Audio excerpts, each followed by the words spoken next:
ઓમ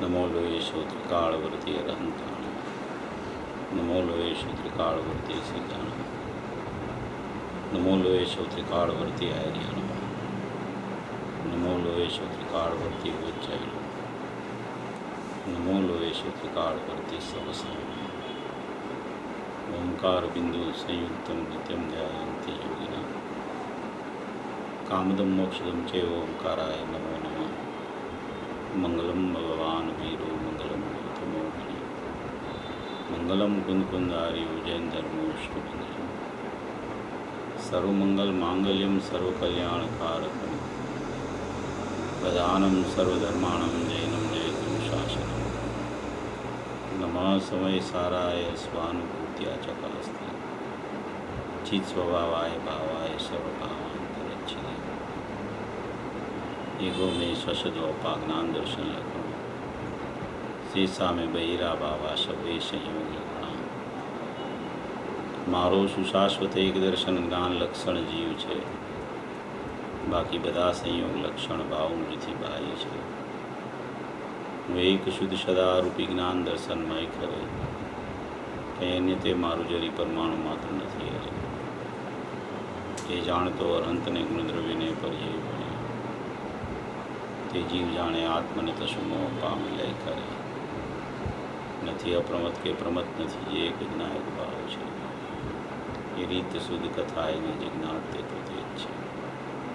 જેમ નેત્ર તેમજ જ્ઞાન નથી, કારક નથી, વેદ કરે જાણે જ કર્મો દેવી જરાબંધ તેમજ મોક્ષ. ધ્રુવ અચલને અનુપમ ગતિ પામેલ સર્વે સિદ્ધને વંદી કહું શ્રુત કેવડી કથિતા સમય પ્રાકૃત. ઓમ શ્રી નમઃ શ્રીદેવી નમઃ શ્રીદેવી નમઃ શ્રીદેવી.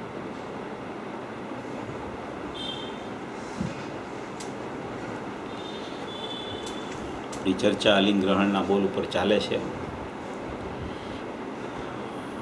ગયા રવિવારે પણ આપણે અલિંગ ગ્રહણના બોલ ઉપર 1 થી 17 બોલ સુધી સ્વાધ્યાય લીધેલો ને 18મા બોલથી બાકી હતું. 18મો બોલ પણ થોડો આપણે લઈ લીધેલો, પણ 18, 19 ને 20 બોલ બહુ પ્રયોજનભૂત છે. તો એ 18, 19 ને 20 બોલ આપણે લેવા છે અને તેની સાથે સાથે નયનું પ્રકરણ પણ છે, તો એ પણ થોડું સંક્ષિપ્તમાં લેવું છે, કારણ કે ત્યાર પછી થોડો 3 રવિવારનો ગેપ છે. એટલે આજે આ વિષય જરા આખો એ રીતે લેવાનો વિચાર છે. પૂજ્ય ગુરુદેવ શ્રીએ તો ઘણું સ્પષ્ટીકરણ કર્યું છે કે એવું સ્પષ્ટીકરણ તો ન ભૂતો ન ભવિષ્યતિ, એવું સ્પષ્ટીકરણ તો કોઈ કરી ન શકે. પૂજ્ય ગુરુદેવ શ્રીનું સ્પષ્ટીકરણ તો અલૌકિક ને અદ્ભુત છે. આપણે બધા સાથે મળીને એ સ્પષ્ટીકરણને સમજવાનો પ્રયત્ન કરીએ છીએ કે આમાં શું કહેવા માગે છે, કેવી રીતે અલિંગ ગ્રહણની સિદ્ધિ થાય, એના 20 બોલમાં ખરેખર શું સિદ્ધ કરવું છે, અને એ સિદ્ધ કરી અને પોતાનો ધ્રુવ સ્વભાવી ભગવાન આત્મા જે છે એમાં દ્રષ્ટિ, જ્ઞાન અને રમણતા કેવી રીતે થાય, એવું સ્વરૂપ જે પૂજ્ય ગુરુદેવશ્રીએ પ્રતિપાદિત કરેલું છે. એમાં 18, 19 અને 20 બોલ જે છે બધા બોલ અતિ પ્રયોજનભૂત છે, પણ 18, 19 ને 20 બોલ છે એમાં ત્રિકાળી દ્રવ્ય, એના ગુણો, એની પર્યાય અને પછી પર્યાયની પોતાની સ્વાધીનતા અને સ્વતંત્રતા, એવો વિષય ખૂબ જ પ્રયોજનભૂત અને અદ્ભુત આવ્યો છે. 18મો બોલ છે એમાં એમ કહેવા માગે છે કે આત્મા જે છે એમાં અર્થાવબોધ સામાન્ય, એટલે કે ગુણો એમાં નથી. દ્રવ્યમાં ગુણો નથી એમ બોલ એમાં આવ્યો છે 18મો બોલ કે અર્થાવબોધ સામાન્ય દ્રવ્યોમાં નથી. પૂજ્ય ગુરુદેવ શ્રીએ એનું સ્પષ્ટીકરણ કર્યું કે ગુણો નથી એટલે ગુણના ભેદ નથી. ગુણોથી જ તો બનેલું દ્રવ્ય છે એટલે ગુણમય છે દ્રવ્ય, પણ એવા એક એક ગુણના ભેદ પાડવાના નથી. એવા એક એક ગુણના ભેદનું લક્ષ કરી અને ત્રિકાળી દ્રવ્ય અભેદ અખંડની પ્રાપ્તિ થતી નથી. માટે ગુણના ભેદથી ગ્રાહ્ય એટલે કે પ્રાપ્ત થાય એવો આત્મા નથી એમ કહીને અર્થાવબોધ સામાન્ય ત્રિકાળી દ્રવ્યોમાં નથી એવો 18મો બોલ આવ્યો. એમાં એમ કહેવા માગે છે ગુણ નથી તો એનો વિષય શું છે? આચાર્ય ભગવાનને ત્યાં શું કહેવું છે? ખરેખર ગુણ નથી એવો કહેવાનો આશય શું છે? પર્યાય નથી તો એ તો હજી સમજાય એવી વાત છે કે ભાઈ પર્યાયમાં ઉત્પાદ વ્યય છે, પર્યાય એક સમયની છે, એ પલટતી દશા છે, નાશવાન છે, એ બધું તો ખ્યાલમાં આવે છે. એની ભાવે ભિન્નતા છે, ભાવે ભિન્નતાપૂર્વક ક્ષેત્રે પણ ભિન્નતા કહેવામાં આવે છે. પણ ગુણ જે છે એ ગુણનું તો દ્રવ્ય સાથે નિત્ય તાદાત્મ્યપણું છે. નિત્ય તાદાત્મ્ય રહેલી વસ્તુઓ હોય, હવે એને તમે એના ભેદ નથી એમ તો કહી શકો, પણ ગુણ નથી એમ કેવી રીતે કહી શકો? અહીંયા કહેવાનો આશય તો ગુણ નથી એનો અર્થ ગુણ ભેદ જ છે. પણ જેમ કે સાકર હોય તો સાકર છે એ ગળપણ છે એ કેવું છે? તો કે સાકરમય છે. એમ આત્મા છે તો એના ગુણો કેવા છે? ગુણો આત્મામય છે. પણ તમે ગળપણ કરો તો સાકર ખ્યાલમાં ન આવે. પછી લક્ષણથી લક્ષ પકડાય એ જુદો વિષય. લક્ષની વાત ચાલતી હોય ત્યારે એમાં લક્ષણ નથી એ જુદો વિષય. લક્ષણથી લક્ષની સિદ્ધિ કરવી, જેમ કે ગળપણ છે એ સાકર જ છે, તો એ લક્ષણથી લક્ષની સિદ્ધિ કરવાનો પ્રયોગ છે. એ જ્ઞાન પ્રધાન કથન છે કે જ્ઞાન લક્ષણથી જ્ઞાયકને કેવી રીતે પકડવો. પણ જ્યારે લક્ષની વાત ચાલતી હોય, જ્યારે ત્રિકાળી દ્રવ્યની ચર્ચા ચાલતી હોય, જ્યારે શુદ્ધ આત્મદેવની ચર્ચા ચાલતી હોય, તો એમાં એમ કે દ્રવ્યમાં અર્થાવબોધ સામાન્ય નથી, એટલે કે એમાં ગુણો નથી, એટલે કે ગુણોના ભેદ નથી. તો એવું 18મા બોલમાં કીધું કે અર્થાવબોધ સામાન્ય ત્રિકાળી દ્રવ્યમાં નથી, એટલે કોઈ ગુણોના ભેદથી તને ત્રિકાળી દ્રવ્ય લક્ષમાં આવે કે દ્રષ્ટિગોચર થાય એવું નથી. માટે ત્યાં આચાર્ય ભગવાને ગુણોથી ભિન્નતા બતાવીને દ્રવ્યને સિદ્ધ કર્યું છે. હવે એમાં પણ 7મી ગાથામાં પણ કીધું છે કે ચારિત્ર દર્શન જ્ઞાન એવા ગુણોના ભેદ આત્મામાં નથી. હવે ગુણ અને દ્રવ્ય એમાં તફાવત શું છે? ખરેખર ગુણ અને દ્રવ્યમાં પણ તફાવત શું છે? તો કે તફાવત છે એમાં એક ગુણ છે એ દ્રવ્ય નથી. એક ગુણ છે એ દ્રવ્ય હોય તો બીજા અનંત ગુણો છે એ બાકી રહી જાય છે. માટે ગુણ છે તે દ્રવ્ય નથી. એ અપેક્ષાએ ગુણમાં અને દ્રવ્યમાં ફરક પડે છે. ગુણી છે એ અનંત ગુણાત્મક છે, દ્રવ્ય છે અનંત ગુણમય છે. એક જ્ઞાન ગુણ છે એ દ્રવ્ય નથી. માટે ગુણ અને દ્રવ્ય જુદા જુદા છે એમ પણ કહેવાય. સંજ્ઞા, સંખ્યા, લક્ષણ અને પ્રયોજન એવી 4 ભેદરૂપ વાતથી ગુણો અને ત્રિકાળી દ્રવ્ય જુદું પડે છે. સંજ્ઞા એટલે નામ. જેમ કે ગુણો છે તો એમાં જ્ઞાન ગુણ છે, દર્શન ગુણ છે, ચારિત્ર ગુણ છે, સુખ ગુણ છે, વિભૂતિ ગુણ છે, પ્રભુત્વ ગુણ છે. એવા એક ગુણના નામો અલગ છે. એટલે કે અનંત ગુણો એક થઈને અનંત ગુણો છે. જ્યારે દ્રવ્યનું નામ શું છે? માત્ર ત્રિકાળી દ્રવ્ય. એમાં કોઈ ભેદ નથી. જ્યારે ગુણોમાં ભેદ પડે છે એટલે એ સંજ્ઞા, એટલે એને નામથી જોવો તો અલગ છે. હવે એની સંખ્યાથી જોવો તો ઓલી સંખ્યા એક એક એક એક એક એક થઈને અનંત સંખ્યા છે. દ્રવ્ય સંખ્યા એ એકરૂપ છે, એક છે, એ અખંડ છે, એ ધ્રુવ છે, એ શાશ્વત છે. જ્યારે ગુણો જુઓ તો એની સંખ્યા અનંત છે. એક આ ગુણ, એક આ ગુણ, એક આ ગુણ, એક આ ગુણ, એક આ ગુણ, એમ સંખ્યાથી પણ એમાં ફરક પડે છે. સંજ્ઞા, સંખ્યા, લક્ષણ, દરેક ગુણના લક્ષણ જુદા જુદા છે. જ્ઞાનનું લક્ષણ જાણવું છે, શ્રદ્ધાનું લક્ષણ પ્રતીતિ છે, ચારિત્રનું લક્ષણ સ્થિરતા છે, સુખ ગુણનું લક્ષણ આનંદ છે, એમ વિભુ ગુણનું લક્ષણ વ્યાપકપણું છે, વીર્ય ગુણનું લક્ષણ પુરુષાર્થ છે, સર્વજ્ઞત્વનું લક્ષણ સર્વને જાણવું છે, સર્વદર્શિત્વનું લક્ષણ સર્વને દેખવું છે. એમ એક એક એક એક ગુણના જુદા જુદા જુદા જુદા જુદા લક્ષણો છે. તો એ એક ગુણનું એક જ લક્ષણ હોય. બીજા ગુણનું લક્ષણ બીજા ગુણમાં અભેદ ન થઈ શકે. જો એક ગુણનું લક્ષણ બીજા ગુણમાં વ્યાપી જાય કે અભેદ થઈ જાય તો બે ગુણની સિદ્ધિ ન થઈ શકે. જ્ઞાન ને દર્શન લક્ષણને તમે જુદા પાડો, ગુણને, શ્રદ્ધાને અને જ્ઞાનને જુદા પાડો તો શ્રદ્ધાનું લક્ષણ તો પ્રતીતિ છે, જ્ઞાનનું લક્ષણ તો જાણવું છે. જો બે ગુણો એકમેક થઈ ગયા હોય, એ બે એક રૂપ થઈ ગયા હોય, એ બે ગુણો જુદા જુદા ન હોય તો એના લક્ષણ એક થઈ જાય. જો લક્ષણ એક થઈ જાય તો અનંત ગુણની સિદ્ધિ જ ન થઈ શકે. માટે લક્ષણથી પણ ગુણો જુદા છે.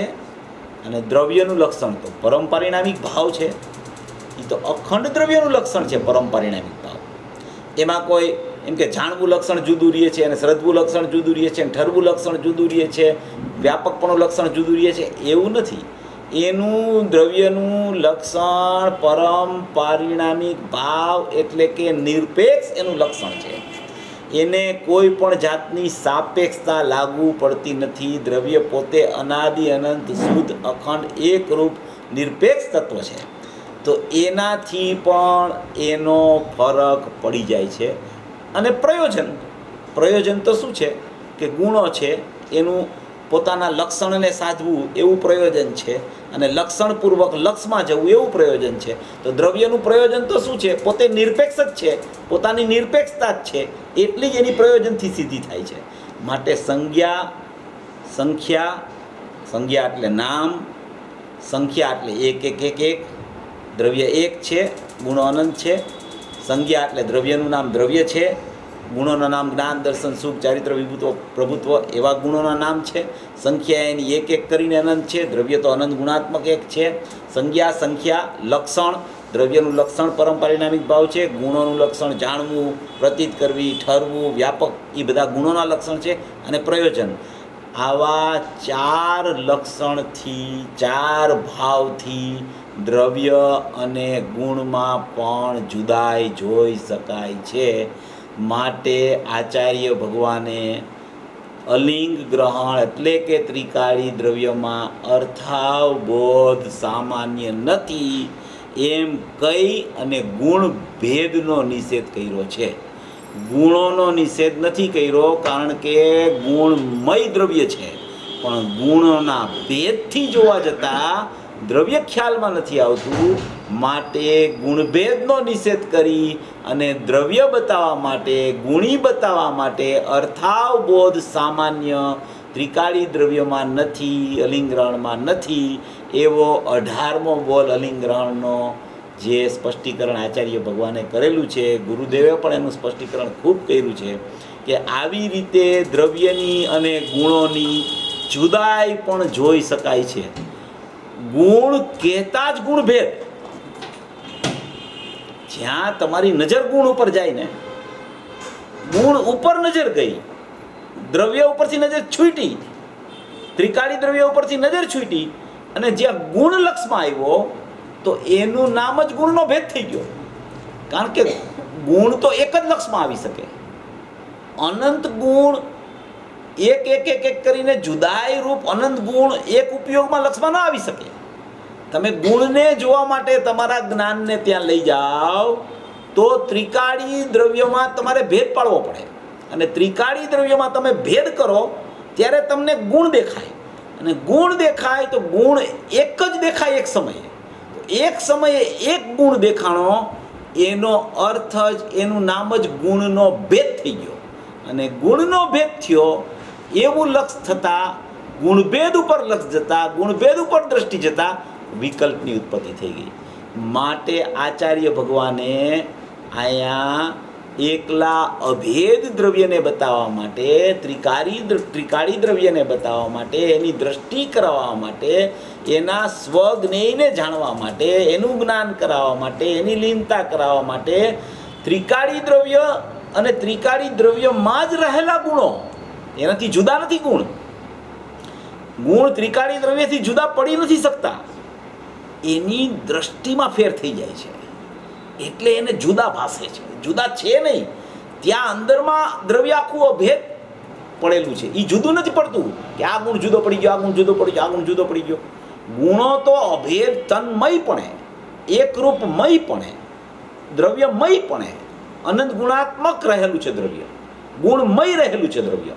પણ એ ગુણમય હોવા છતાં જ્યાં એને એમ થાય કે અત્યારે તો મને જાણવું થાય છે, પ્રતીતિ નથી થતી, તો એનું લક્ષ છે ને જ્ઞાન ગુણ ઉપર ગયું છે.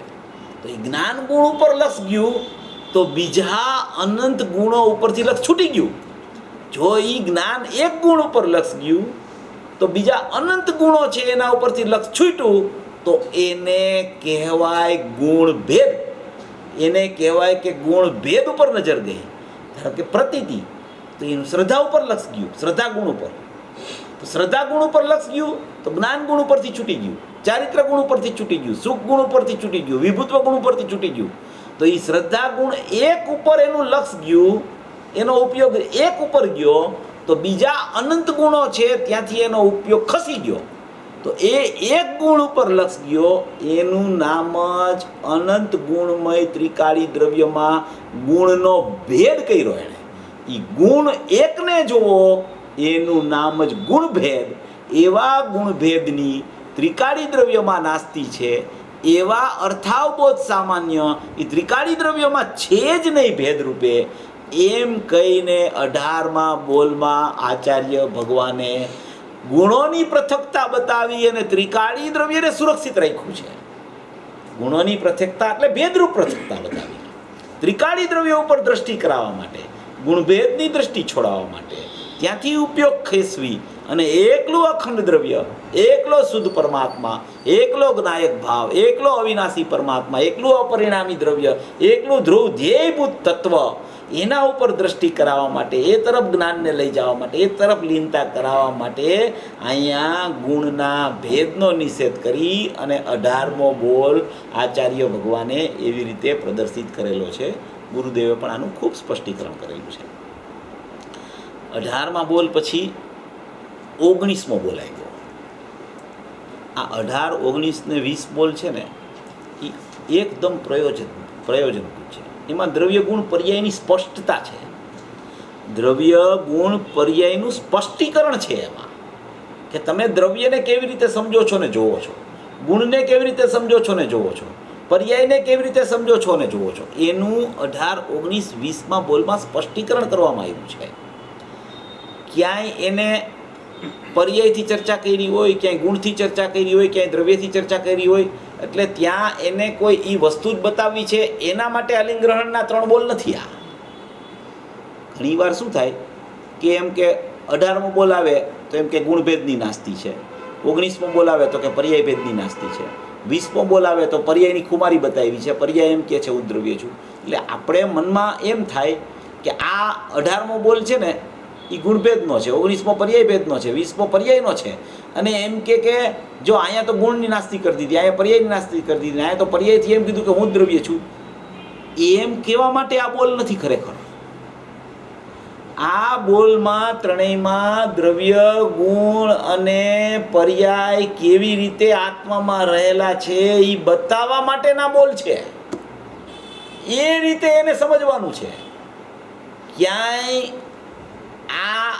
આને અભેદ કહી દીધું, આને ભેદ કહી દીધું, આને જુદું પાડી દીધું, આને અલગ કહી દીધું, આને ભેદરૂપ અલગ કીધું, આને ભિન્નરૂપ અલગ કીધું, અને આ ભિન્નની પ્રસિદ્ધિ કરવા માટે આ જ હું છું એમ કહીને વાત કરી તો એ બધું જે કહેવાનો આશય આચાર્ય ભગવાનનો અને પૂજ્ય ગુરુદેવ શ્રીનો છે, એમાં એને એમ સિદ્ધ કરવું છે કે તું આવી રીતે દ્રવ્યને, ગુણને અને પર્યાયને પહેલાં જાણ, એને પહેલાં એવી રીતે સમજી લે, એને પહેલાં તારા યથાર્થ નિર્ણયમાં લઈ લે કે દ્રવ્ય કેવી રીતે રહેલું છે, ગુણો કેવી રીતે રહેલા છે અને પર્યાય કેવી રીતે રહેલી છે, ગુણો ભેદરૂપ કેવી રીતે રહેલા છે અને ગુણો અભેદ દ્રવ્યરૂપ કેવી રીતે રહેલા છે, પર્યાય ભિન્નરૂપ કેવી રીતે રહેલી છે અને એ પર્યાય પાછી કથનચિત અભિન્નરૂપ કેવી રીતે થાય છે, પર્યાયની સ્વતંત્રતા કેવી છે, પર્યાયનું ક્ષણિક ઉપાદાન કેવું છે, પર્યાયના સટકારક કેવા છે, પર્યાયની પોતાની સ્વાધીનતા કેવી છે, એ પણ તું જાણી લે.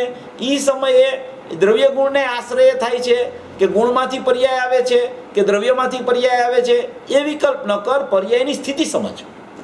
એમ કહીને અહીંયા દ્રવ્ય, ગુણ અને પર્યાયની ત્રણેયની સત્તાનું સ્પષ્ટીકરણ કરવા માટે આ 3 બોલ લીધા છે. આ 3 બોલ એટલા બધા પ્રયોજનભૂત છે. જો આ એને પકડાઈ જાય ને આ વસ્તુ, તો ક્યાંય પણ ગુરુદેવની વાણીમાં આવે ને કે આત્મામાં ગુણ નથી, તો એને કાંઈ આશ્ચર્ય ન થાય, એને એમ ન થાય કે આમ કેમ કીધું ગુરુદેવે. એને ખ્યાલ આવી જાય કે ભાઈ સંજ્ઞા, સંખ્યા, લક્ષણ ને પ્રયોજનથી એ તો જુદા જ છે. એની જુદાઈ બતાવવા માટે આ વાત કરી છે. એની જુદાઈ કઈ અને એની જુદાઈનું લક્ષ છોડી અને અભેદ ઉપર લક્ષ કરાવવા માટેની આ વાત છે. ગુણને સમજી અને ગુણી ઉપર લક્ષ જાય છે. ગુણને સમજ્યા વગર લક્ષ ગુણી ઉપર નથી જઈ શકતું. માટે અહીંયા ગુણોને સમજાવ્યા છે, ગુણોનું સ્પષ્ટીકરણ કર્યું છે કે આવી રીતે ગુણો રહેલા છે. ગુણોને તું એમ કે દ્રવ્ય અભેદ છે, બસ એ ગુણમય છે, આપણે એનો ભેદ ન પાડવો, એમ નહીં. એનો ભેદ ન પાડવો, એ તો દ્રષ્ટિનો વિષય અભેદ અખંડ સિદ્ધ કરવો હોય ત્યારે તો એમાં કાંઈ જોવાનું જ નથી. એકલો ધ્રુવ પરમાત્મા અખંડ ચૈતન્યમય શાશ્વત છે. પણ જો એની અંદર સમજણ જ ન હોય એને કે ભાઈ આત્મામાં શું રહેલું છે, તો કે આત્મા બનેલો છે શેનાથી, તો કે એ અખંડ છે. પણ અખંડ છે, પણ એ અખંડ કોનું અખંડ છે? અભેદ છે કે તો શેનું અભેદ છે? એ ધ્રુવ છે તો એ કેવું ધ્રુવ છે? તો કે અનંત ગુણાત્મક છે. તો કે અનંત ગુણાત્મક કેશું, અનંત ગુણને ખ્યાલમાં લેશું તો ભેદ થઈ જશે, તો વિકલ્પ થઈ જશે, અમારું ધ્રુવ ચાલ્યું જશે. તમે ગુણની વાત કરો, અમે તો ગુણી જ સમજવો છે. અમારે એ સમજવાનો ગુણી જ છે, લક્ષમાં ગુણી જ લેવાનો છે, દ્રષ્ટિમાં ગુણી જ લેવાનો છે, જ્ઞાન ઉપયોગમાં ગુણી જ લેવાનો છે. પણ જ્યાં સુધી ગુણની સમજણ ન હોય તો ગુણી ખાલી લાગશે તને. એવો ખાલી ગુણી નથી, દ્રવ્ય ખાલી નથી, એ તો સભર છે, એ તો ભરેલું છે, એ તો જાજવલ્યમાન છે. એના એક એક ગુણોની આગવી વિશેષતા લક્ષણરૂપ એવી પડેલી છે કે એના એક ગુણના વિસ્તારમાં પણ જો તારો ઉપયોગ ચાલ્યો જાય તો એની અનંતતા તને એટલી ભાષે અંદરમાં, એનું ઊંડાણ એટલું બધું એક એક ગુણનું છે.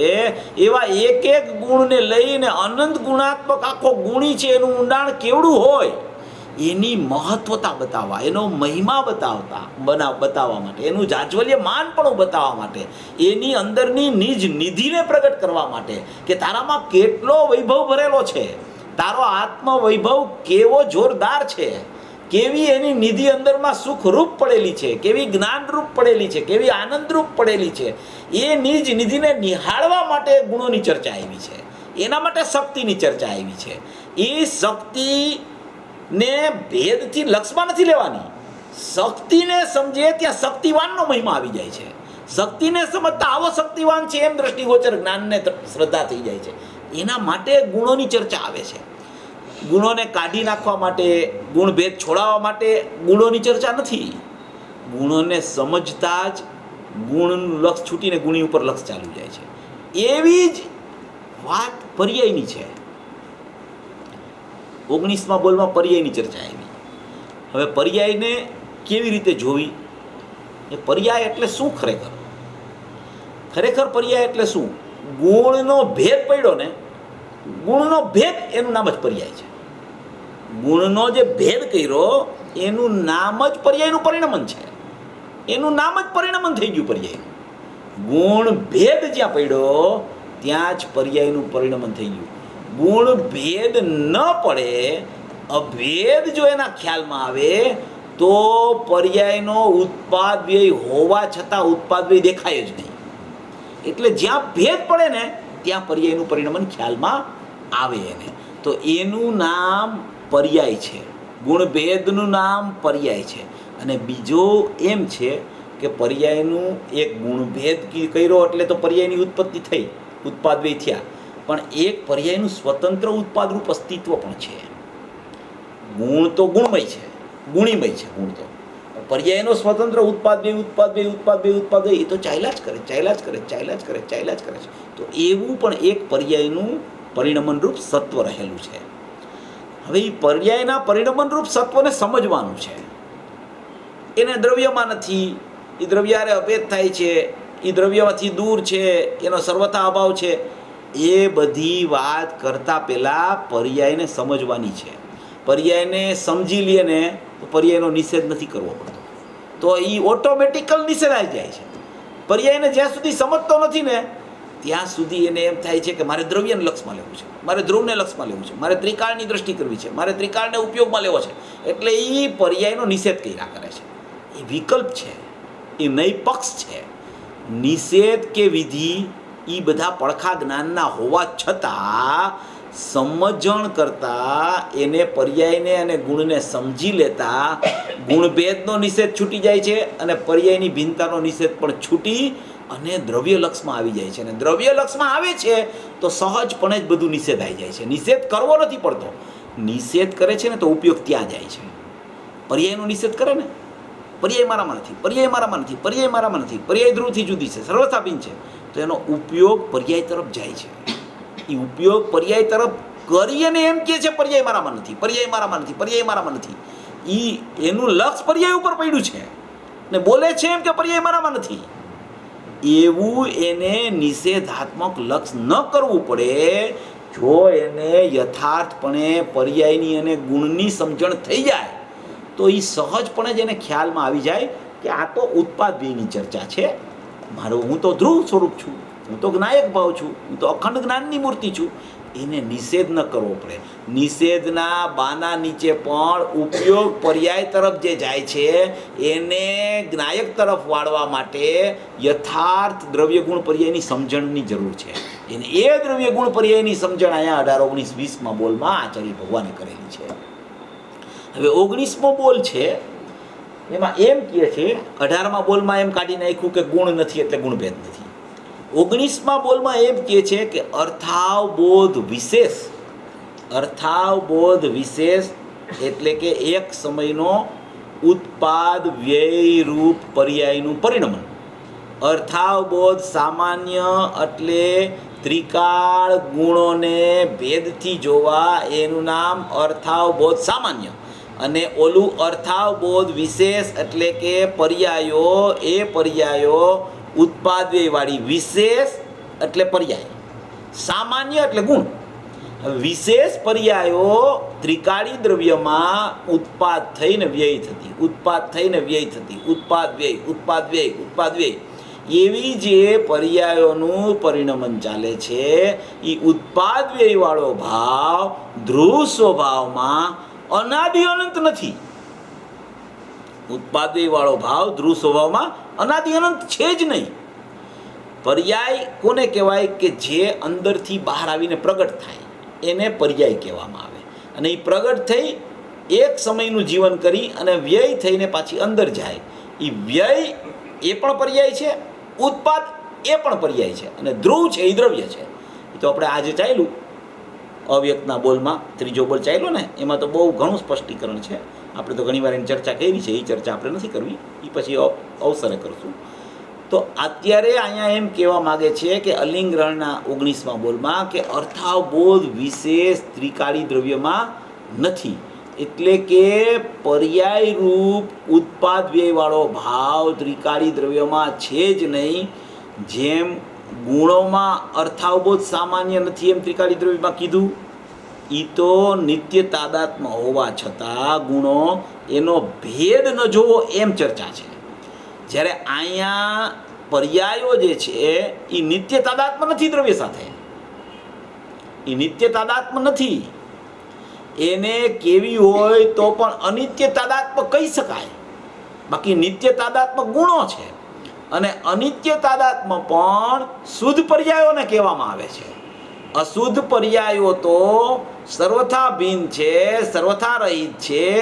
એવી જ રીતે શુદ્ધ પર્યાયો પણ સંવર્નિજરા મોક્ષની પર્યાય પણ ત્રિકાળી દ્રવ્યની ચર્ચા ચાલતી હોય ત્યારે એ પર્યાયો પણ સર્વથા ત્રિકાળી દ્રવ્યથી જુદી જ છે.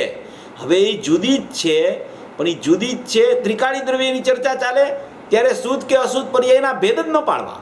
ત્યારે તો એ ઉત્પાદરૂપ ભાવ જ દ્રવ્યમાં નથી, કારણ કે દ્રવ્યમાંથી ઉત્પાદ થયો, ઉત્પાદ બહાર આવ્યો તો એનો મતલબ જ એમ કે એ દ્રવ્યમાં ઉત્પાદ નથી. એ પછી શુદ્ધ છે કે અશુદ્ધ છે એ પ્રશ્ન નથી. એ શુદ્ધ હોય કે અશુદ્ધ હોય, એ ઉત્પાદ દ્રવ્યમાંથી થયો તો એનો મતલબ જ એમ કે એ પર્યાય છે એ દ્રવ્યમાં નથી. એક સમયની પર્યાય દ્રવ્યમાં નથી. પર્યાયનું સત સમયવર્તી છે, ત્રિકાળવર્તી ગુણો છે, ત્રિકાળવર્તી દ્રવ્ય છે અને સમયવર્તી પર્યાયો છે. એ સમયવર્તી હોવાથી, ઉત્પાદ વ્યયરૂપ હોવાથી, નાશવાન હોવાથી, એનો જન્મક્ષણ એક સમયનો જ હોવાથી, એના સટકારકથી એનું પરિણમન થતું હોવાથી એ એક સમયની પર્યાય ત્રિકાળી દ્રવ્યમાં અર્થાવબોધ વિશેષ નથી. એવો 19મો બોલ આવ્યો. તો હવે એ અર્થાવબોધ વિશેષ નથી તો હવે દ્રવ્ય ગુણ પર્યાય સ્વરૂપ તો આખી વસ્તુ છે. તો અર્થાવબોધ વિશેષ નથી, એનાથી પ્રયોજન શું છે? એ શા માટે એમ કીધું આચાર્ય ભગવાને? એમાં એને સિદ્ધ શું કરવું છે? શા માટે પર્યાયનો આટલો બધો નિષેધ કરે છે, એને બહાર કાઢે છે? એને શા માટે આખું દ્રવ્ય તો દ્રવ્ય ગુણ પર્યાય સ્વરૂપ છે, છતાં એ પર્યાયને એકદમ બહાર કાઢી નાખે છે, ગુણોને ભેદ રૂપે રાખે છે અને દ્રવ્ય તો અભેદ રૂપે છે જ. તો પર્યાયની ભિન્નતા બતાવવાનું પ્રયોજન ખરેખર શું છે? એ શા માટે એ પર્યાયની ભિન્નતા બતાવે છે? એને શું સિદ્ધ કરવું છે? ત્યાં એને કેવી રીતે આત્મા બતાવવો છે કે એ પર્યાયને જુદી કરી દે છે? તો એ સમજવાનો વિષય છે. કેમ કે આપણે એ તો આપણને ખ્યાલ આવી ગયો કે પર્યાય ઉત્પાદ વ્યયવાળી છે, પર્યાય નાશવાન છે એટલે જુદી છે, એટલે ભિન્નતા છે એની. અને ત્રિકાળી દ્રવ્ય ધ્રુવ છે, એ નાશવાન નથી, અવિનાશી છે, એકરૂપ છે એટલે એ સામાન્ય છે, શુદ્ધ છે, ઉપાદેયભૂત તત્વ છે. હવે તો એ પર્યાયને આવી રીતે જુદી કરી દીધી. દ્રવ્યનો જ અંશ છે, એ દ્રવ્યનો અંશ છે, પૂતગલનો અંશ નથી, કર્મનો અંશ નથી, રાગનો અંશ નથી, બહારથી આવેલો અંશ નથી. એ પર્યાય અંદરથી આવતો અંશ હોવા છતાં એ પર્યાયને સર્વથા જુદી કરવા માટેનું પ્રયોજન આચાર્ય ભગવાનનું ખરેખર છે શું? એને શા માટે આ પર્યાયને આવી રીતે એને જુદી કરી દે છે? અહીંયા અત્યારે પર્યાયના કોઈ સામાન્ય વિશેષ પર્યાય એવા ભેદ ન પાડવા. પર્યાય એટલે પર્યાય, બસ. પર્યાય એટલે ઉત્પાદવાળો ભાવ, પર્યાય એટલે અનેકરૂપ ભાવ, પર્યાય એટલે ઉત્પન્ન ધ્વંસી, એને પર્યાય કહેવાય. એ ઉપજતો વિણસતો ભાવ એ પર્યાય છે. તો એને જુદી કરવાનું કારણ શું? તો કે ભાઈ એને જુદી એટલા માટે કીધી છે કે દ્રવ્ય અનાદિનું છે, ગુણ અનાદિના છે, પર્યાય અનાદિની છે. પણ એક સમય માટે પણ એ પર્યાય જે છે એ પર્યાય પહેલાં તો હજી સુધી મિથ્યા દ્રષ્ટિને શુદ્ધરૂપ નથી પરિણમી, એટલે એમાં અશુદ્ધતા વ્યાપે છે. દરેક પર્યાયમાં મિથ્યા દ્રષ્ટિ અજ્ઞાનીને પ્રગટ થતા વેત જ અશુદ્ધતાનો જન્મ થાય છે. અશુદ્ધતા છે પોતે પોતાના કારણે પર્યાયમાં. અશુદ્ધતા થઈ છે કોઈ પરને કારણે નહીં કે કોઈ સ્વને કારણે નહીં. પોતાના ક્ષણિક અશુદ્ધ ઉપાદાનથી અશુદ્ધતાનો જન્મ થાય છે અને એ પ્રત્યેક સમયે અશુદ્ધતારૂપ પરિણમન હોવાથી એ પર્યાય દ્રવ્ય શુદ્ધ છે અને પર્યાયમાં અશુદ્ધતા છે, માટે એ અશુદ્ધતા સર્વથા ભિન્ન છે એમ કહેવામાં આવે છે. કારણ કે એ અણમળતો ભાવ છે, એ દ્રવ્ય સાથે મળતો ભાવ નથી. દ્રવ્ય શુદ્ધ છે તો પર્યાયમાં શુદ્ધતા આવી નથી, માટે અશુદ્ધતા એમાં પ્રતિ સમયે પ્રગટ થતી હોવાથી એવી પર્યાયને સર્વથા ભિન્ન કહેવામાં આવી છે. એક અશુદ્ધતાની વાત. હવે શુદ્ધતાની વાત, કે હવે આપણે એમ ન્યાય બેસાડીએ કે ભાઈ પર્યાયમાં અશુદ્ધતા છે માટે એને ભિન્ન કહેવામાં આવી, તો પર્યાયમાં તો શુદ્ધતા પણ પ્રગટ થાય છે અને શુદ્ધ પર્યાયને ભિન્ન કીધી છે. ઉત્પાદ વ્યયને ભિન્ન કીધું તો પછી એમાં અશુદ્ધતા કે શુદ્ધતાનો તો કાંઈ પ્રશ્ન આવતો જ નથી. પ્રગટ થતા ભાવને જ જ્યાં પરદ્રવ્ય કહી દીધું, પર સ્વભાવ કહી દીધો, હે કહી દીધું, ઉત્પાદ વ્યય ત્રિકાળી દ્રવ્યમાં નથી એમ કહી દીધું, તો એ અશુદ્ધતાની તો વાત આપણે સમજી કે એ ત્રિકાળી દ્રવ્યથી અણમળતો ભાવ છે, એ એના જેવો ભાવ નથી, શુદ્ધતા એમાં નથી પ્રગટ થઈ, માટે એને સર્વથા ભિન્ન કહી દીધી. હવે શુદ્ધ પર્યાયને શા માટે સર્વથા ભિન્ન કહે છે? શુદ્ધ પર્યાયને સર્વથા ભિન્ન કહેવાનું પણ કાંઈ પ્રયોજન છે? શા માટે એને તમે સર્વથા ભિન્ન કહો છો? તો કે શુદ્ધ પર્યાય છે એ શુદ્ધ પર્યાય દ્રવ્ય જેવી જ હોવા છતાં, દ્રવ્ય શુદ્ધ છે, પર્યાય પણ શુદ્ધ છે, દ્રવ્ય જેવી જ હોવા છતાં એ એક સમયની છે, એની શુદ્ધતા કાયમ નથી. એની શુદ્ધતા કેવી છે? સમયવર્તી છે. એક વાત, એ સમયવર્તી શુદ્ધતા છે. માટે સમયવર્તી શુદ્ધતા છે એ ત્રિકાળી દ્રવ્યમાં છે જ નહીં. એમાં તો ત્રિકાળ શુદ્ધતા ભરેલી છે, સમયવર્તી શુદ્ધતા નથી. માટે એ પર્યાય સર્વથા જુદી છે. બીજો ન્યાય કે એ શુદ્ધ પર્યાય છે, એ શુદ્ધ પર્યાયમાંથી કદી બીજી શુદ્ધ પર્યાય નથી આવતી. એ શુદ્ધ પર્યાયમાંથી શુદ્ધ પર્યાય નથી આવતી. શુદ્ધ પર્યાય ત્રિકાળી દ્રવ્યમાંથી આવે છે. માટે એ શુદ્ધ પર્યાયને સર્વથા ભિન્ન કીધી છે. એક તો સમયવર્તી છે શુદ્ધતા, એની ત્રિકાળવર્તી નથી. બીજી કે એ શુદ્ધ પર્યાયમાંથી શુદ્ધ પર્યાય નથી આવતી. શુદ્ધ પર્યાય આવે છે ત્રિકાળી દ્રવ્યમાંથી. માટે ત્રિકાળી દ્રવ્ય છે એ ઉપાદેય છે અને પર્યાય હેય છે. પર્યાય છે એમાંથી પર્યાય આવતી નથી. પર્યાયની શુદ્ધતામાંથી પર્યાયની શુદ્ધતા પ્રગટ થતી નથી. પર્યાયની શુદ્ધતા પ્રગટ થવાનો મૂળ સ્ત્રોત દ્રવ્ય છે. ત્રિકાળી દ્રવ્યમાંથી શુદ્ધતા આવે છે. એ અંદરથી શુદ્ધતા પ્રગટ, અંદરથી પર્યાય આવી, એ પર્યાય પ્રગટ થઈ ત્યાં શુદ્ધતા આવી છે, પ્રગટ થઈ ત્યાં શુદ્ધતા આવી છે. તો એ શુદ્ધતા જે છે એ પર્યાયમાંથી નવી શુદ્ધ પર્યાયનો જન્મ થતો નથી, ત્રિકાળી દ્રવ્યમાંથી જન્મ થાય છે. માટે એ પર્યાયને સર્વથા ભિન્ન કહેવામાં આવી છે. એ શુદ્ધ હોય તો પણ સર્વથા ભિન્ન છે, અશુદ્ધ તો ભિન્ન છે ને છે જ, પ્રશ્ન જ નથી. હવે બીજી વાત એ છે પર્યાય માટે કે અશુદ્ધ પર્યાયો છે એ અશુદ્ધ પર્યાયો નિયમથી પરના લક્ષ્ય પ્રગટ થાય છે. પહેલી બે ચર્ચા આપણે લીધી એ ક્ષણિક ઉપાદાનથી લીધી કે ક્ષણિક ઉપાદાનમાં અશુદ્ધતા આવી અને ક્ષણિક ઉપાદાનમાં શુદ્ધતા આવી. હવે અશુદ્ધ પર્યાયો છે એ નિયમથી પરના લક્ષ્ય પ્રગટ થાય છે. પરના લક્ષ્ય પ્રગટ થતી હોવાથી એ પર સાથે અનન્ય છે એમ કહીને એને સર્વથા ભિન્ન કહી દીધી. પર સાથે અનન્ય કહીને એને સર્વથા ભિન્ન કહી દીધી અશુદ્ધ પર્યાયોને, વિકારી પર્યાયોને. હવે શુદ્ધ પર્યાયો, અવિકારી પર્યાયો, એ તો પરના લક્ષ્ય પ્રગટ નથી થતી, એ તો સ્વના લક્ષ્ય પ્રગટ થાય છે. તો સ્વના લક્ષ્ય પ્રગટ થાય છે એને શા માટે તમે સર્વથા ભિન્ન કહો છો? એ સર્વથા ભિન્ન કેવી રીતે હોઈ શકે? એણે તો મારો આશ્રય લીધો છે, એ મને ભેટી છે, મારામાં અહમ કરીને પ્રગટી છે, મારા રૂપ થઈને પરિણમી છે, મને જોઈને એ શુદ્ધ થઈ છે, છતાં તમે એને શા માટે જુદી કહો છો? પણ અશુદ્ધની તો અમે વાત સમજાવી તો પરલક્ષ છે એટલે એને અમે ભિન્ન કહી દીધી. હવે શુદ્ધને તમે શા માટે ભિન્ન કહો છો? એને તો મારો આશ્રય લીધો છે. હવે એ પર્યાયને તો દ્રવ્યને પર્યાય એવો ભેદ જ ભાસતો નથી, અભેદમાં ભેદ દેખાતો નથી. એ તમે જ કહો છો. તમે 11મી ગાથામાં કીધું, કેટલા ન્યાયથી તમે સિદ્ધ કર્યું કે અભેદમાં અનુભૂતિના સમયે ભેદ ભાસતો નથી, માટે દ્રવ્ય પર્યાયને એ સમયે ભેદરૂપપણું રહ્યું જ નથી, ભેદ ભાસતો નથી, હોવા છતાં ભાસતો નથી. તો એવી શુદ્ધ પર્યાયને પણ તમે સર્વથા ભિન્ન કેવી રીતે કહો? અમારો આશ્રય લીધો. અશુદ્ધે તો પરનો આશ્રય લીધો.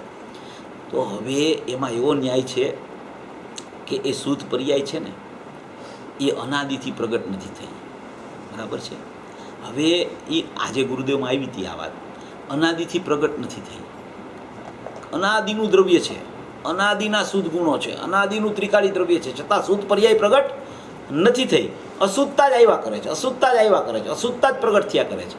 હવે કોઈ એનો સ્વકાળ આવ્યો, કોઈ એની જન્મક્ષણ આવી, કોઈ એનો એવો કાળ પાકી ગયો કે એની શુદ્ધતા પ્રગટતા થવાનો સ્વકાળ આવી ગયો. શુદ્ધતા પ્રગટ થઈ તો શુદ્ધતા પ્રગટ થઈ જે સમયે થઈ, પ્રગટ થઈ શુદ્ધતા, એ સમયે જે સમયે ત્રિકાળી દ્રવ્ય છે અને એક સમયની પર્યાય છે, એ પર્યાય આવી ક્યાંથી? દ્રવ્યમાંથી. દ્રવ્યમાંથી આવી અને પ્રગટ થઈ તો એ પ્રગટ પર્યાયમાં શું આવ્યું? તો કે શુદ્ધતા આવી. તો કે એ પ્રગટ પર્યાયમાં શુદ્ધતા આવી તો એના સ્વકારથી આવી, એના ક્ષણિક ઉપાદાનથી આવી, એની સ્વતંત્રતાથી આવી. હવે એ સ્વતંત્રતાથી ક્ષણિક ઉપાદાનમાં શુદ્ધતા આવી, એ સમયે એમ કહેવામાં આવે કે એને પરનું લક્ષ નથી. એ પરનું લક્ષ નથી તો એમ કહેવામાં આવ્યા કે એને સ્વનું લક્ષ છે. લક્ષ કદી પર્યાય પરનું પણ ખરેખર કરતી નથી, કે લક્ષ કદી પર્યાય ખરેખર સ્વનું પણ કરતી નથી.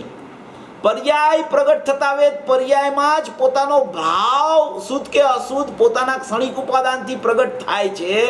એ અશુદ્ધતા પ્રગટ થઈ તો એમ કહેવામાં આવે કે એને પરનું લક્ષ છે. શુદ્ધતા પ્રગટ થઈ તો એમ કહેવામાં આવે કે એને સ્વનું લક્ષ છે. એટલા માટે એણે ક્યાંય લક્ષ કરીને ખરેખર ઉત્પાદ કર્યો જ નથી. એની પોતાની સ્વાધીનતાથી સ્વતંત્રતાથી આ 20મો બોલે આની યારે સંલગ્ન છે. એની સ્વતંત્રતાથી પર્યાયનો ઉત્પાદ થયો છે. એને કહેવામાં આવે છે કે પર્યાયમાં શુદ્ધતા પ્રગટી તો એ શુદ્ધતા પણ ત્રિકાળી દ્રવ્યથી સર્વથા જુદી છે. એ જુદી છે, એ અભેદ થઈ નથી. અભેદ થઈ અનન્ય થઈ ભેદ ભાસતો નથી. એ કહેવામાં શા માટે આવે છે કે જેવું દ્રવ્ય છે એવી પર્યાય થઈ ગઈ, માટે હવે અહીંયા ભેદરૂપી વિકલ્પ નથી. ભેદરૂપી વિકલ્પ સમાપ્ત થઈ ગયો છે. દ્રવ્ય પર્યાયનો ભેદ તો ભેદરૂપ રહી ગયો છે, વિકલ્પ છૂટી ગયો તો એમ કહેવાય કે પર્યાય દ્રવ્યનું લક્ષ કર્યું, પર્યાય પરનું લક્ષ છોડ્યું. હવે એ પર્યાય દ્રવ્યનું લક્ષ કર્યું કે પર્યાય પરનું લક્ષ છોડ્યું, એનાથી કાંઈ સાધ્યની સીધી છે નહીં. પર્યાયની સ્વતંત્ર યોગ્યતા જેવી હતી એવી જ એની પ્રગટતા સ્વકાળે સ્વતંત્રપણે થઈ છે. ત્યારે એમ કહેવામાં આવે છે કે એણે દ્રવ્યનું લક્ષ કર્યું માટે પર્યાય શુદ્ધ થઈ, પરનું લક્ષ કરતું હતું માટે અશુદ્ધ હતી. હવે એ અશુદ્ધતા અને શુદ્ધતા બે ખરેખર પર્યાયના પોતાના સ્વયં ક્ષણિક ઉપાદાન છે. એને ના તો ત્રિકાળી દ્રવ્ય સાથે સંબંધ છે, ના તો કોઈ પર સાથે સંબંધ છે. માટે આ બધા ન્યાયથી એમ સિદ્ધ થાય છે કે પર્યાય પોતે પોતાથી સતપણે રહેલી છે. માટે એને દ્રવ્યના અસ્તિત્વથી પર્યાયના અસ્તિત્વને 19મા બોલમાં અલગ કરીને કહેવામાં આવ્યું છે, ભિન્ન કરીને કહેવામાં આવ્યું છે, જુદાઈ કરીને કહેવામાં આવ્યું છે, અનેકરૂપ ભાવ કરીને જુદો કરવામાં આવ્યો છે. એકરૂપ ભાવથી અનેકરૂપ ભાવ જુદો છે. માટે અર્થાબોધ વિશેષ ત્રિકાળી દ્રવ્યમાં નથી એમ કહીને એને પર્યાયને જુદી બતાવવામાં આચાર્ય ભગવાને અહીંયા એ સિદ્ધિ કરી છે. આવી રીતે પર્યાયની ભિન્નતા 19મા બોલમાં આચાર્ય ભગવાને સિદ્ધ કરી છે. પર્યાયનો જો આવો વ્યાપાર જે પર્યાયનો ચાલે છે ને, સમય વ્યાપાર ચાલે છે, એ પર્યાયનું પોતાનું સ્વતંત્ર સતપણું છે. એ પર્યાયનું પોતાનું ક્ષણિક ઉપાદાન છે. એ પર્યાયની પોતાની છે ને એ સ્વતંત્રપણે ઉત્પાદ થવું એ પોતાનું એક સત છે. એને કોઈની અપેક્ષા છે જ નહીં. એવી જો પર્યાયની સ્વતંત્રતા સમજાઈ જાય તો આ 20મો બોલ છે એમાં એ કહેવા માગે છે કે આ પર્યાય છે એ હવે તો એમ બોલવા માંડી છે કે હું જ દ્રવ્ય છું, હું પોતે જ દ્રવ્ય છું, મારે દ્રવ્યની જરૂર જ નથી. દ્રવ્યનું અવલંબન શું? હું પોતે જ દ્રવ્ય છું, હું પોતે જ શુદ્ધ મારાથી થઈ છું. હું અશુદ્ધ થઈ હતી તો મારાથી જ અશુદ્ધ હતી, અને હું શુદ્ધ થઈ છું તો હું પોતે જ દ્રવ્ય છું. હું પોતે સ્વાધીનપણે સત છું. હું એક શુદ્ધ આત્મા જ છું. હું પોતે આત્મા, મારે લક્ષ કરવું છે આત્માનું, માટે મારી શુદ્ધતા આવે એવું મારે લક્ષ પણ હું કાંઈ છે જ નહીં પર્યાયમાં. હું પોતે પોતાથી શુદ્ધ છું, હું પોતે પોતાથી સ્વાધીન છું, પોતે પોતાથી સ્વતંત્ર છું, પોતે પોતાથી નિરપેક્ષ છું, પોતે પોતાથી ક્ષણિક છું તો પોતાથી છું. દ્રવ્યને કારણે મારું ક્ષણિકપણું નથી, પરને કારણે પણ મારું ક્ષણિકપણું નથી. મારા ઉપાદાનથી મારી જેટલી મારું જે કાંઈ છે એ મારા પોતાના ઉપાદાનથી છે, એ મારા પોતાની સ્વશક્તિથી છે, મારા પોતાના ઉપાદાનથી છે, મારા પોતાના સતપણાથી છે, મારા પોતાના સટકારકથી છે, મારી પોતાની નિરપેક્ષતાથી છે. મારે દ્રવ્ય સાથે કાંઈ સંબંધ જ નથી. પર્યાય જ્યારે એમ કહે છે ત્યારે જ 19મો બોલ સિદ્ધ થાય છે. અને એ 19મો બોલ સિદ્ધ થાય છે ત્યારે જ પર્યાય પોતાની ખુમારી વ્યક્ત કરે છે કે હું તો આ જ છું, હું તો આ જ છું. એનું નામ 20મો બોલ છે. પર્યાય પોતે પોતાનું સત્પણું પ્રગટ કરે છે. એ પર્યાય પોતે પોતાનું સત્પણું પ્રગટ કરે ને ત્યારે 19મા બોલની સિદ્ધિ થાય છે કે પર્યાય દ્રવ્યમાં નથી. એમ ત્યાં સુધી સિદ્ધિ નથી થતી એની. કોઈ એમ કે દ્રવ્યમાં પર્યાય નથી, દ્રવ્યમાં પર્યાય નથી, દ્રવ્યમાં પર્યાય નથી. પણ એ પર્યાય એમ કે હું દ્રવ્ય છું ત્યારે દ્રવ્યમાં પર્યાય નથી સિદ્ધ થાય. ત્યાર પેલા 19મા બોલની સિદ્ધિ જ નથી થતી. એટલે 20મો બોલ વધારે પ્રયોજનભૂત છે. 19મો બોલ તો પ્રયોજનભૂત છે જ, પણ એ બે સંલગ્ન બોલ છે. 19 ને 20 બે એક સાથે રહેલા છે.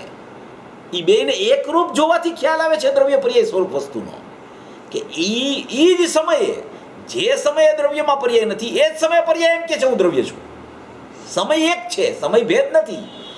આ તો બોલ એક એક એક એક ક્રમથી આવ્યા છે. વિષય બોલ એક સમયમાં છે, અલગ અલગ નથી કાંઈ. એક સમયમાં વિષય બોલનું પરિણમન છે.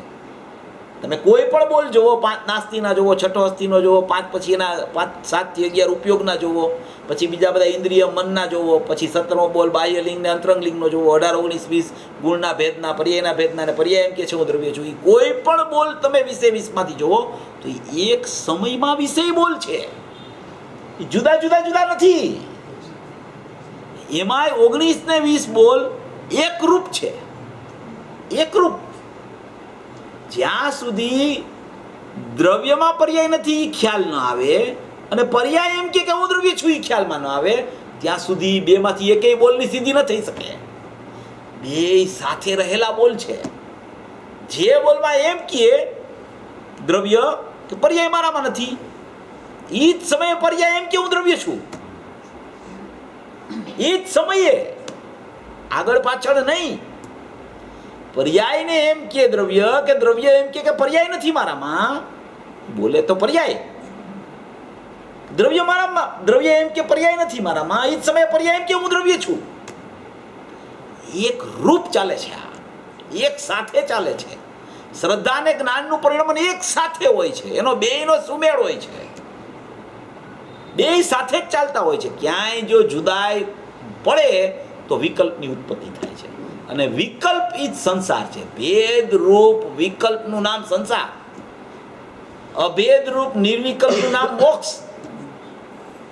આટલો ભેદ જે છે પર્યાય દ્રવ્યમાં નથી. પર્યાય એમ કે છે હું દ્રવ્ય છું. બસ આ રમત છે આખી.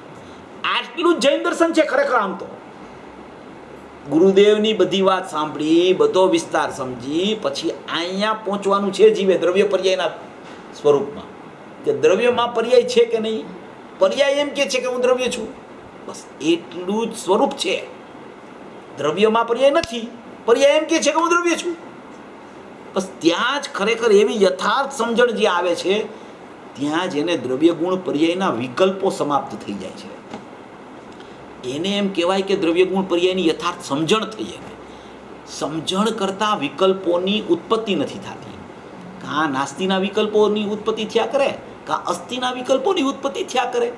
બધાય વિકલ્પોને દૂર કરવાનો એક જ ઈલાજ છે દ્રવ્ય ગુણ પર્યાયની યથાર્થ સમજણ. જો યથાર્થ સમજણ એને દ્રવ્ય ગુણ પર્યાયની વાસ્તવિકપણે એના જ્ઞાનમાં જો ધરબાઈ ગઈ તો એ જીવ છે ને એને વિકલ્પની ઉત્પત્તિ પહેલાં તો પાતળી પડે છે. વિકલ્પોની ઉત્પત્તિ એકદમ નહીવત થઈ જાય છે. જે તીવ્ર વિકલ્પો હતા ને એ વિકલ્પો આકુળતારૂપ શાંત થવા માંડે. આકુળતારૂપ વિકલ્પો હતા ને એ આકુળતા ઘટવા માંડે. એકદમ વિકલ્પો પાતળા પડવા માંડે. અને એ વિકલ્પ પાતળા પડતા એ પાતળા વિકલ્પ પણ એના જ્ઞાનમાં પકડાય.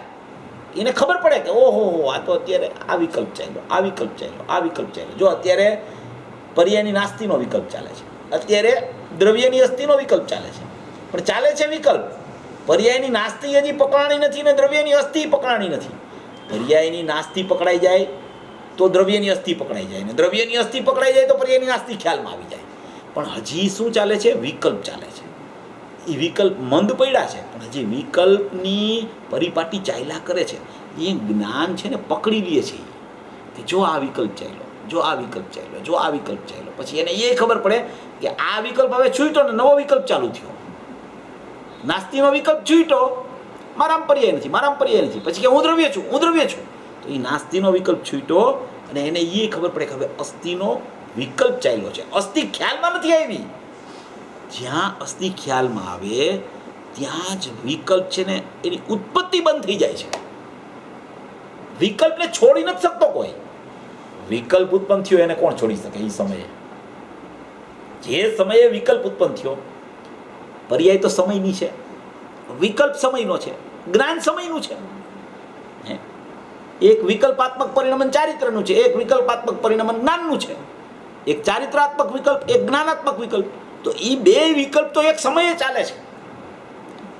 જ્યાં જ્ઞાનમાં ચારિત્રાત્મક વિકલ્પ પકડાય છે તો એનો અર્થ જ થયો કે જ્ઞાનાત્મક વિકલ્પ છે. રાગ જ્યાં રાગરૂપી વિકલ્પ ચારિત્રની વિપરીત પર્યાયમાં પૂતગલના સંગે ચાલે છે, એવો જ્યાં એને જ્ઞાનમાં પકડાય છે કે અત્યારે રાગ ચાલે છે, અત્યારે પરલક્ષી પરિણમન ચાલે છે, એવું જ્ઞાનમાં જે ખબર પડી ને રાગની, એ રાગની ખબર પડી એનું નામ જ અજ્ઞાનીને જ્ઞાનાત્મક વિકલ્પ છે. અને એ જ્ઞાનાત્મક વિકલ્પ થયો એ સમયે જ્ઞાનનું પરિણમન ઇન્દ્રિય જ્ઞાનરૂપ થઈ ગયું છે અને આ ચારિત્રનું વિપરીત પરિણમન રાગરૂપ થઈ ગયું છે. તો એ રાગાત્મક વિકલ્પ અને અહીંયા જ્ઞાનાત્મક વિકલ્પ, એ બે વિકલ્પો એને એના સામાન્ય જ્ઞાનમાં ખ્યાલ આવી જાય છે કે ઓહો, અત્યારે તો આ જ્ઞાનમાં આવો વિકલ્પ ચાલે છે, અત્યારે આ રાગાત્મક વિકલ્પ ચાલે છે, અત્યારે જ્ઞાનાત્મક વિકલ્પ ચાલે છે. એ એના જ્ઞાનમાં પકડાય છે અને એ જ્ઞાન પકડે છે એને પછી એને ખ્યાલ આવે છે કે આ વિકલ્પ તો ચાલ્યા જ કરે છે, હું તો નિર્વિકલ્પ વસ્તુ છું, વિકલ્પ તો મારી વસ્તુ નથી, હું તો નિર્વિકલ્પ તત્વ છું, હું તો નિર્વિકલ્પ વસ્તુ છું, હું તો અખંડ વસ્તુ છું, હું તો અભેદ વસ્તુ છું. તો એ શું થયું કે એવો વિકલ્પ ચાલુ થયો. એ શું થયું? એ અસ્થિનો વિકલ્પ ચાલુ થયો. એ વિકલ્પ છે. ઓલો રાગાત્મક વિકલ્પ હતો જ્ઞાનમાં. હવે આ જ્ઞાનાત્મક વિકલ્પ, રાગને જાણ્યું એ પણ જ્ઞાનાત્મક વિકલ્પ, અને જ્ઞાયક છે, આ ધ્રુવ છે, આ અખંડ છે, આ શાશ્વત છે, એ પણ જ્ઞાનાત્મક વિકલ્પ છે. કારણ કે જ્ઞાન છે ને એ સ્વપર પ્રકાશક છે. જ્ઞાન જ્ઞાનાકાર રૂપ જ્ઞેયાકાર છે. એમાં બે સંબંધીનું જ્ઞાન વર્તે છે અને બે સંબંધીનું જ્ઞાન જ્યાં સુધી ન વર્તે ત્યાં સુધી બે સંબંધીના વિકલ્પો ચાલે છે. એવા વિકલ્પથી વ્યાવૃત કેવી રીતે થાય કે એની યથાર્થ સમજણ થઈ જાય એને, ઓહો આ વિકલ્પ છે ને, પછી શાંત થાય કે આ વિકલ્પ છે, આ વિકલ્પ છે ત્યાં હું નથી, હું તો નિર્વિકલ્પ તત્વ છું. પછી એવો વિકલ્પ આવે, એ વિકલ્પ લાંબો ન ટકે, યથાર્થપણે આવતો હોય તો, ખાલી બોલે નહીં. ઘણા તો બોલતા હોય છે, હું શું જ છું, હું એક છું, હું અખંડ છું, હું ધ્રુવ છું. એમ કે ભાઈ ધ્યાનમાં બેસો, ધ્યાનમાં બેસી જાય. પછી કે ધ્યાનમાં શું કરાય? ધ્યાનમાં તો ધ્રુવને જ યાદ કરાય ને, બીજા કોઈને યાદ ન કરાય. અરે પણ ધ્યાન તો એને જ કહેવાય કે ધ્યેયને પકડે એને પહેલાં તો ધ્યાન કહેવાય. પહેલાં તો ધ્યેયને પકડી લે ને એને ધ્યાન કહેવાય, ત્યારે પહેલાં ધ્યાન ન હોય. હવે એ ચિંતનમાં બેસે ત્યારે એવો નિયમ નથી કે એને એકલા ધ્રુવના જ વિકલ્પો આવે, એવો નિયમ નથી. દ્રવ્ય ગુણ પર્યાય કોઈ પણ વિકલ્પો એને ચાલતા હોય, પણ એ વિકલ્પોથી વ્યાવૃત થવા માટે સહારો નિર્વિકલ્પ તત્વનો હોય. એટલે એને એમ થાય છે કે હું આના વિકલ્પ કરું. વિકલ્પ માત્ર સંસાર છે, સ્વના હોય કે પરના. સમજણ છે એ સંસારથી છૂટવાનો માર્ગ છે. જ્ઞાન છે એ નિર્ણયાત્મક હોવું જોઈએ, એ સંસારથી છોડાવે છે, એ મોક્ષ માર્ગમાં પ્રયાણ કરાવે છે, એ મોક્ષમાં લઈ જાય છે.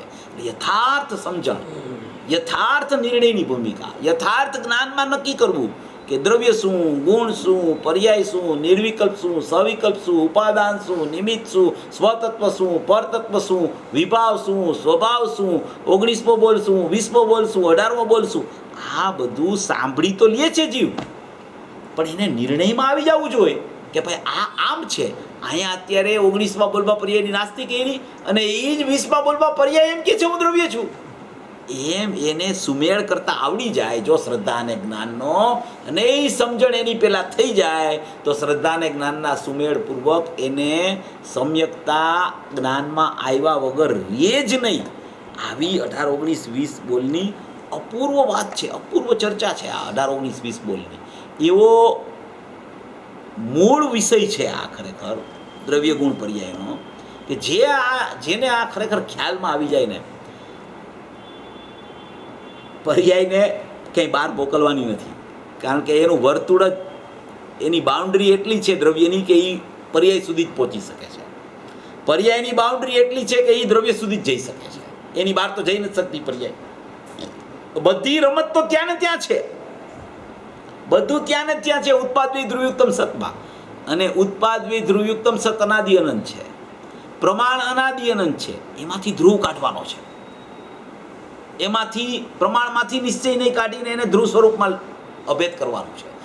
આવી સ્થિતિ જે અનાદિથી ચાલી આવે છે, એ જ્ઞાનીઓને જે પ્રમાણ થયું તો એને સમ્યક પ્રમાણ જે થઈ ગયું, એ સમ્યક પ્રમાણમાં બધો એને ખ્યાલ આવી ગયો કે આ દ્રવ્ય છે, આ ગુણ છે, આ પર્યાય છે. પછી એણે શું જ્ઞાની થાય ને, પછી આ બધી નયના વિભાગ પડે. શું 5-10 મિનિટ આપણે લઈ લઈ. નયના વિભાગ ક્યારે પડે ખબર છે? અજ્ઞાનીને તો પહેલાં ખરેખર નય હોતી જ નથી. નય શું એને ખબર જ નથી પડતી પહેલાં તો. આ તો ગુરુદેવ અહીંયા આવી ગયા અને એણે આટલું સ્પષ્ટીકરણ આ કર્યું નયનું, એટલે આપણે લોકો થોડુંક સમજી શકીએ છીએ. કેટલું? થોડુંક. કે ગહન વિષય છે બહુ. આ કાંઈ એમ સમજાય એવો નથી, બહુ ગહન વિષય છે. તો 13મી ગાથાના પાછળ ભાગમાં એમ લીધું છે કે અજ્ઞાનીઓને પણ વિકલ્પાત્મક નહીં હોય છે. એ જુદો વિષય. નહીં નિક્ષેપ પ્રમાણથી નિર્ણય કરે આત્મા આવો છે, નહીંથી આવો નિર્ણય કરે, નિક્ષેપથી આવો કરે, પ્રમાણથી આવો નક્કી કરે. પણ અહીંયા તો એમ કહે છે કે એવા જે નહીં નિક્ષેપ પ્રમાણના વિકલ્પો જ્યારે સમાપ્ત થઈ જાય, નયોની લક્ષ્મી ઉદય ન પામે, પ્રમાણ અસ્તતાને પામે, નિક્ષેપોનો ક્યાં સમૂહ ગયો એ ખ્યાલ ન આવે, ત્યારે તો અનુભૂતિ થાય. અને એ અનુભૂતિ થાય ત્યારે વાસ્તવિક નિર્વિકલ્પ નયનો જન્મ થાય.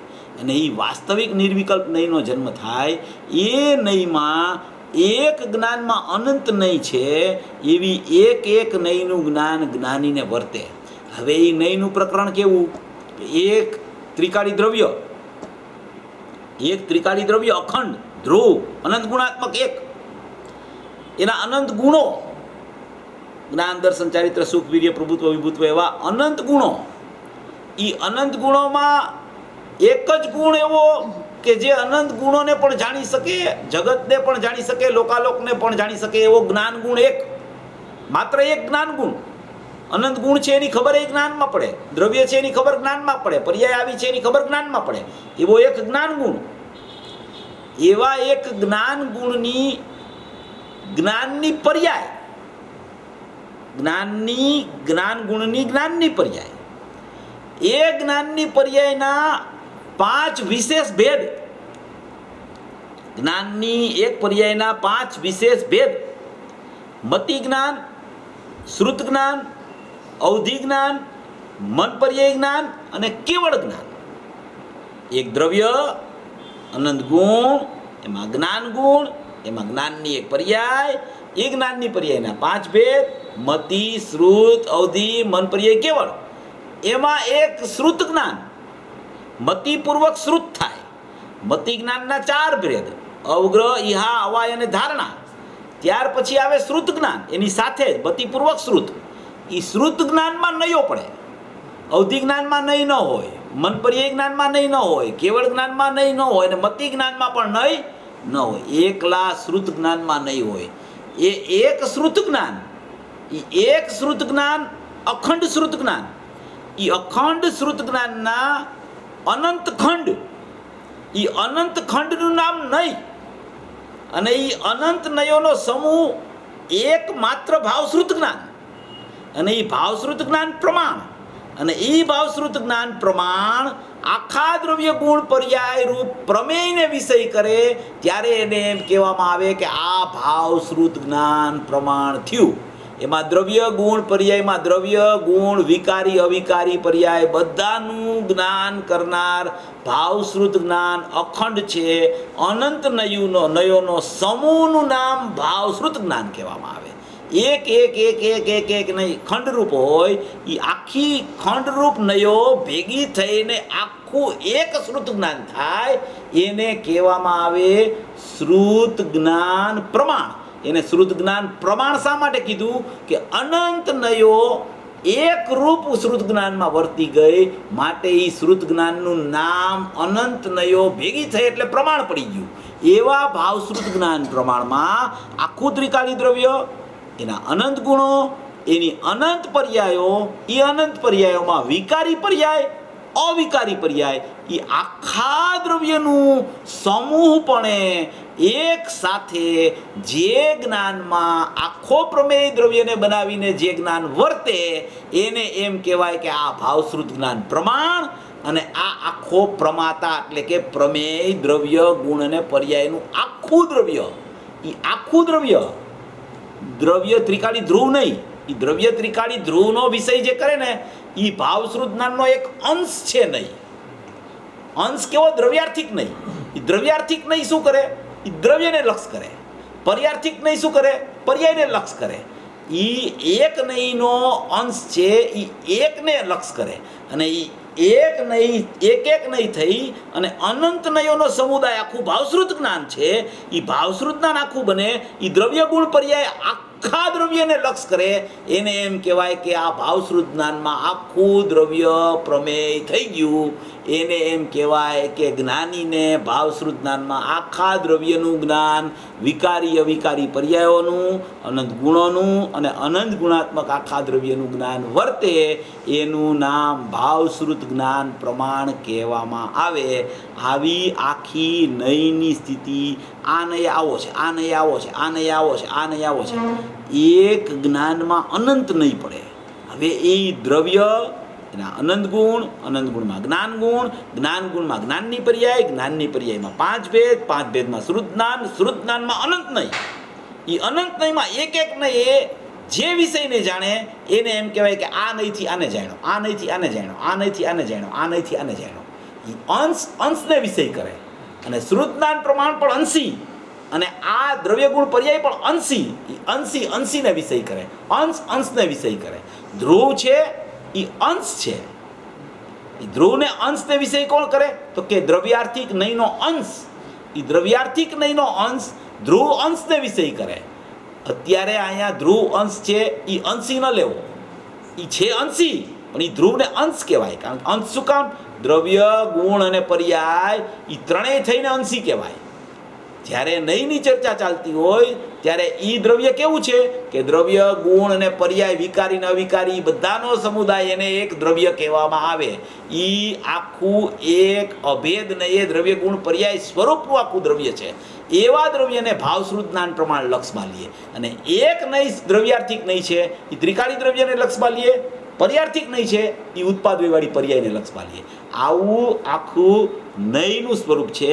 એ નયનું સ્વરૂપ ખરેખર જ્ઞાની થાય ને ત્યારે જ એને ખબર પડે કે આ આવી નહીં અત્યારે મારે વર્તે છે, આવી નહીં અત્યારે મારે વર્તે. શ્રીમદજીએ કીધું છે કે એક જ્ઞાનને વિશે અનંત નયો છે. અનંત નયો આવે છે ને, અનંત ભાવ ભેદથી ભરેલી અનંત નય નિક્ષેપે વ્યાખ્યાની છે. ઉપમા આપ્યાની જેને તમારા ખવી તે વ્યર્થ, આપવાથી નિજમતી મપાઈ તે માની છે. એ જે શ્રીમદજીએ લખ્યું છે ને, એ એમાં અનંત નયનો વિસ્તાર કર્યો છે. એટલે એક જ્ઞાનમાં જ્ઞાનીઓને અનંત નહીં વર્તે છે. એ કોઈ પણ એનું લક્ષ ક્યાંય પણ જાય ને એટલે એ નહીં ઊભી થઈ જાય. જ્યાં લક્ષ જાય ને એવી નહીં ઊભી થાય. એને એમ કહેવાય કે આ નહીંથી આ વિષયને જાણે છે. પછી આખા વિષયને જાણે અભેદ રૂપે, તો એ શ્રુત જ્ઞાન પ્રમાણથી આખા વિષયને જાણે છે એમ કહેવામાં આવે. આવી રીતે આ અલિંગ્રહણના 20 બોલ, 47 નહીં, હવે ચાલે છે અવ્યક્તના બોલ, પછી ચાલશે 320 ગાથા. આ બધું શ્રીમદજીના બોલ આવશે, સ્વદ્રવ્ય પરદ્રવ્યના. વિસ્તાર તો ગુરુદેવે અખૂટ વિસ્તાર કર્યો છે. એટલો ખજાનો ખોલીને ગયા છે કે ખૂટે નહીં એટલો. હવે આપણી પાત્રતાને, આપણી યોગ્યતા કેવી છે, આપણી સ્વકાળની જન્મક્ષણ કેવી પાકે છે કે આ વિષયને આપણે સમજી અવધારી એનો પ્રયત્ન કરી અને એક મૂળ વિષય ઉપર આવી જાય કે દ્રવ્યગુણ પર્યાયનું સ્વરૂપ કેવું છે, અને એ દ્રવ્યગુણ પર્યાયમાં હું ક્યાં છું અને હું કોણ છું, મારે ક્યાં જવાનું છે, હું ક્યાં ઊભો છું, અને કેવી રીતે મારે જ્યાં જવાનું છે મારું સ્થળ ગંતવ્ય સ્થાન ત્યાં જવું, એવો નિર્ણય કરી અને એ નિર્ણયાત્મક જ્ઞાનમાં આત્માને લક્ષમાં લઈ અને સ્વસંવેદન કરી અને પ્રતીતિનો જન્મ થાય એવું સર્વભવ્ય જીવો અને મોક્ષ માર્ગમાં પ્રયાણ થાય એવી મંગલ ભાવના. એટલે હવે હમણાં ત્રણ કે 4 રવિવાર હમણાં પ્રવચનો નથી, પર્યુષણમાં હું અહીંયા નથી, અને પછી લગભગ 29 તારીખથી આપણા પ્રવચનો ચાલુ થશે. ત્યાં સુધી આપણો સ્વાધ્યાય અહીંયા નથી.